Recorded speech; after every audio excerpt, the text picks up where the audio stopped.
Okay, goody two-shoes Paladin. How Deus Volt is this going to be?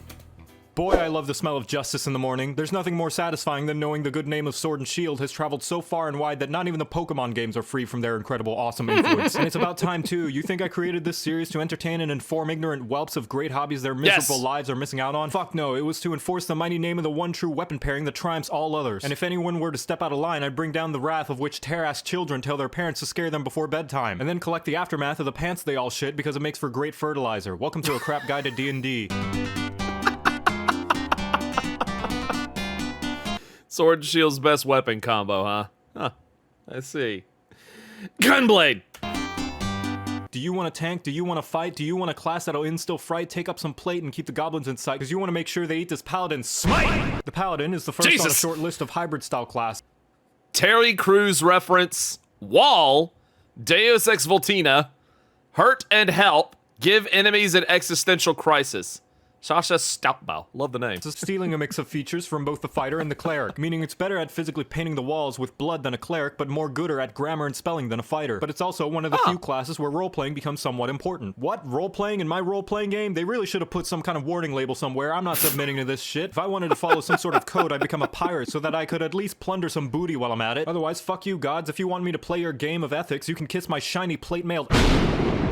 Alright, fine, just follow the code and don't do anything stupid that'll cause you to lose your paladin privileges, like a spoiled rich kid who's upset that he doesn't get a So paladins have to follow a strict set of rules, otherwise they lose their holy, what's the word? Holy privileges. Is that the gist of what I'm understanding here? If they break the rules, then no more smiting. I see. Yes, God exists in D&D and can get kind of angry. Oh, okay. So it's Greek mythology. Fourth Maserati to crash, like the other all-up-in-your-grill-style physical fighting class. Starting stuff. Literally everything. Talking nice, talking mean, almost everything. Javelins, so many javelins.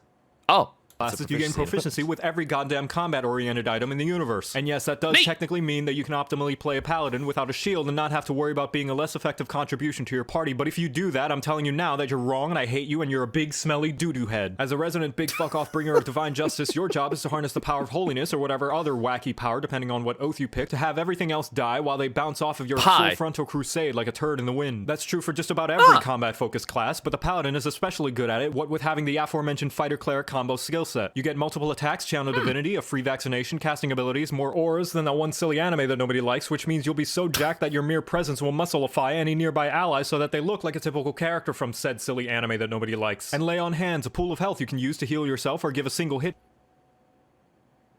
So that's where WoW got it from.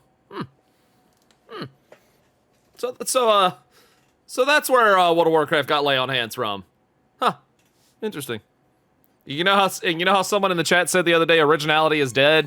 Nah, originality's not dead.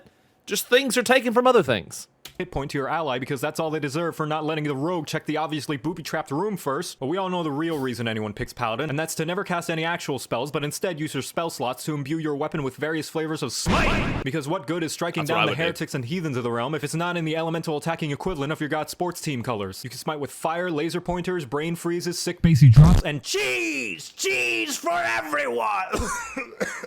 Sorry, I meant force. Force is what it says. What is this, Stargate? And now you know how to play... Wait a minute, what the hell is that noise? There it is. Paladin smiting gets crazy later on. So, unlike classic paladins from World of Warcraft vanilla, paladins in D&D are actually pretty damn good. Huh. Interesting. Interesting indeed.